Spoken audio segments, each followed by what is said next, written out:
नमस्कार, स्वागत है आपका इंडिया डेट्स में। और आज हम आए हैं दिल्ली के मंगोलपुरी इलाके में, जहां पर सीपीआई के कुछ साथी हमारे साथ हैं और आज भगत सिंह का 113वां जन्म दिवस ये मना रहे हैं।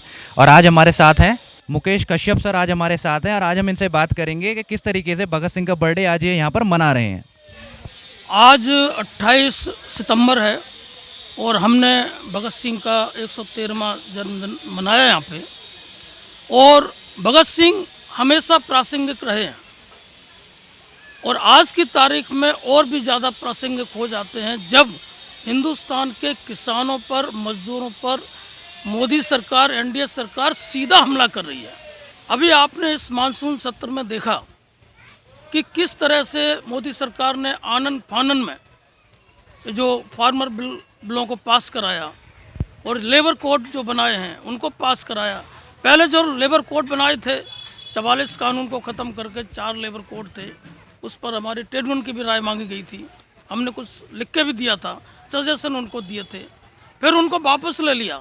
और जब ये मानसून सेशन शुरू हुआ, अचानक वो तीनों बिल ले आए और उन्होंने सीधा सीधा पार्लियामेंट के अंदर रख दिया। अभी आपने देखा कि जिस तरह से फार्मर बिल सरकार लाई और उस पर जो मत विभाजन होना चाहिए, जो राज्यसभा में सांसदों को बोलना था, उसके बारे में अपनी राय देनी थी, जिन्होंने बोलने की कोशिश की, उन 8 सांसदों को स्पीकर ने जो डिप्टी चेयरमैन है उसने सस्पेंड कर दिया और वो सेशन ही 23 सितंबर को ख़त्म हो गया। उनका सस्पेंशन 23 सितंबर तक ही रहा, वो कुछ कह भी नहीं पाए। मेरी एक बात है आपसे, जो आप बोल रहे हैं कि जो फार्मर्स का जो बिल है, कि आपके अकॉर्डिंग ये बिल ठीक नहीं है? ये जो सरकार ने जो 3 बिल दिए हैं, ये ठीक है या नहीं है? ये घोर किसान विरोधी है। किसान को बंधुआ मजदूर बनाने वाले बिल है। किसान की ज़मीन को बेदखल, किसान की ज़मीन से उसको बेदखल करने वाले ये बिल हैं। सरकार ये चाहती है कि इन ज़मीनों का कॉर्पोरेटाइजेशन हो जाए और बाद में हिंदुस्तान के जो बड़े पूंजीपति हैं उस पूंजीपति को इस ज़मीन को हम बेच दें। किसान को बेजमीन करने का उनका पूरा इरादा है। हमारा तो आप कहना चाहते हैं कि ये जो 3 बिल जो सरकार ने पास करे हैं, इससे किसानों की जो ज़मीन है वो छिन जाएगी? इन बिलों से जब किसानों की ज़मीनें आप जो है इसको पूरा बाजारवाद बना दोगे, जैसे हमारा जो पुराने हमारे जो पुरखों ने लड़ाइयाँ लड़ी, जो हमारे देश के अंदर कानून है, मंडी का कानून है कि जो कृषि उत्पाद बाज़ार कमेटियाँ होती थी, जो मंडियाँ होती थी, पहले क्या था कि किसान की जो फसल थी वो बाज़ार में पहुंचने पर 60% ही उसका जो मूल्य था वो मिल पाता था। जब 1938 में ये कानून बना मंडी कमेटियों का और मंडी कमेटियाँ अस्तित्व में आई, तो जितने वो जो बिचौलिए थे वो एक तरफ हो गए और जो किसानों की फसल का शोषण करने वाले थे उनको हटा दिया गया। किसान का वाजिब मूल्य तय मंडियों में होने लगा। आज की तारीख में उसको उलट होने जा रहा है। किसान का जो उत्पादन है, स्वामीनाथन आयोग जो है उसकी जो सिफारिश है, हमारी मांग है कि फसल का जो लागत मूल्य है उसका 1.5 गुना उसको पैसा मिलना चाहिए। आज खेती का बहुत बुरा हाल है, जितना किसान लगाता है उससे 2 गुना ज़्यादा उसका नुकसान हो जाता है। कैसे, किस संदर्भ में बोल सकते हैं कि आप इस टाइम किसान का नुकसान है? डीजल पे सब्सिडी थी वो ख़त्म कर दी सरकार ने, खाद पे जो सब्सिडी वो ख़त्म हो गई है, पानी का खेती में कोई इंतज़ाम, पानी का कोई इंतज़ाम नहीं है खेती के लिए। जब न खेती में पानी है, न खाद है, न डीजल है, न बिजली है, तो किसान खेती कहाँ से कर लेगा? पंजाब हरियाणा में पूरी तरह से खेती चौपट हो गई है। ठीक है, तो ये जो भगत सिंह को आप जो आज बर्थडे के हिसाब से और ये मजदूरों को और ये सरकार को, किसानों को एक साथ जोड़ रहे हैं, इसका कारण क्या है और क्या आपकी आगे की प्लानिंग क्या है?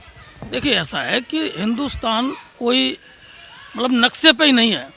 हिंदुस्तान का मतलब यह है कि हिंदुस्तान का किसान और हिंदुस्तान का मजदूर, हिंदुस्तान के किसान और मजदूर को छोड़कर आप हिंदुस्तान की कल्पना ही नहीं कर सकते हो। जब सीधा हमला किसान और मजदूर पर होगा, जैसा हमने कहा अभी कि भगत सिंह जिन्होंने पार्लियामेंट के अंदर बम फेंका, वो बिल वही था, इंडस्ट्रियल रिलेशन बिल था और वो आज भी वही बिल ये मोदी सरकार लेके आई है।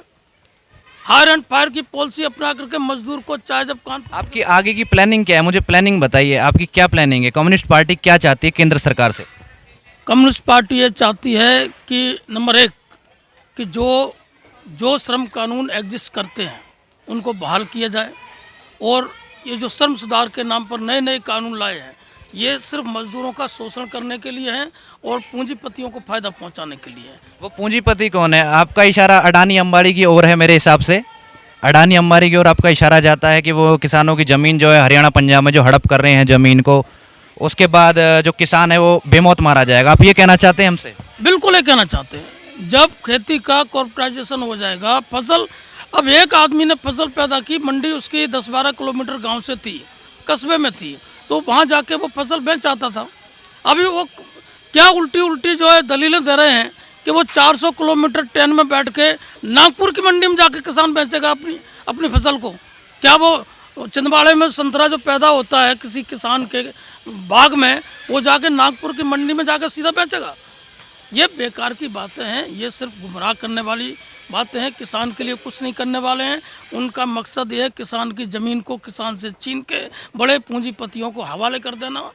और जिस तरह से सामंतशाही में था, राजे रजवाड़ों के टाइम में था कि जो 20-20 हज़ार 25-25 हज़ार एकड़ के जो जमींदार थे, 50-50 हज़ार एकड़ के जमींदार थे, वो हमारी सरकार वो फिर वही लाना वापस लाना चाहती है। आपको पता है कि आज़ादी के टाइम पे जो 562 रियासतें थी हिंदुस्तान के अंदर, सरदार पटेल ने और पंडित नेहरू ने उन रियासतों को ख़त्म करके उन सभी रियासतों को भारतीय जो लोकतांत्रिक गणराज्य है उसमें शामिल किया था। आज हम उल्टे जा रहे हैं, हमारी सरकारें उल्टी जा रही हैं, उन्हीं रियासतों को फिर से वो कायम करने जा रहे हैं। तो हमारा ये कहना है कि हिंदुस्तान का मजदूर और हिंदुस्तान का किसान इस बात को सहन नहीं करेगा। ये हम चुनाव में ज़्यादा विश्वास नहीं करते हैं, हम तो लड़ाई में विश्वास करते हैं। चुनाव आएंगे, चुनाव जाएंगे, लेकिन हमने पूरी तैयारी करी है। हमारे आने वाली जो जनरेशन है वो पूरे हिंदुस्तान के अंदर इन जो गलत नीतियां हैं सरकार की, जो गलत आर्थिक नीतियां हैं, इनके खिलाफ हम लड़ेंगे और सरकार को मजबूर करेंगे। ठीक है सर, मेरा आपसे आखिरी सवाल है कि जो सीपीआई पार्टी जो सड़क पे उतर रहे हैं और प्रोटेस्ट कर रहे हैं सरकार के खिलाफ, तो क्या आपको क्या लगता है कि सरकार के अपने कानून वापस ही लेगी या नहीं लेगी? किसानों के हित में आगे सरकार सोचेगी या नहीं? आपके अकॉर्डिंग क्या है? देखिए, सरकार तो जो आज मोदी सरकार है वो तानाशाही प्रवृत्ति है उसकी। और आज की तारीख में ये है कि अगर कोई सरकार के खिलाफ बोलता है या कोई उससे सरकार से सवाल करता है तो ये सरकार उसको देशद्रोही करार कर दे देती है। तो हमारा मानना यह है कि हम सरकार की किसी भी गलत नीति को स्वीकार नहीं करेंगे, किसी गलत बात को स्वीकार नहीं करेंगे। हम उसका कड़ा प्रतिरोध करेंगे और सड़कों पे लड़ेंगे। पूरी लड़ाई की हमारी योजना है, हम लड़ाई के लिए तैयार हैं। जिस तरह की हमको अगर जान की भी कुर्बानी देने पड़ेगी हमारे भारतीय कम्युनिस्ट पार्टी के नेताओं को, कार्यकर्ताओं को, तो वो भी हम देने को तैयार हैं। लेकिन जो सरकार की गलत नीतियाँ हैं, जो मजदूर विरोधी, किसान विरोधी नीतियाँ हैं, जन विरोधी नीतियाँ हैं, इन नीतियों के खिलाफ हम डट के लड़ेंगे। हम सरेंडर करने वालों में से नहीं हैं। ठीक है सर, आपसे बात करके अच्छा लगा और होप आप कामयाब हों अपने इस बिल में और सरकार के खिलाफ आप लड़ें और आप कामयाब हों और किसानों को उनका हक दिलाएं। धन्यवाद।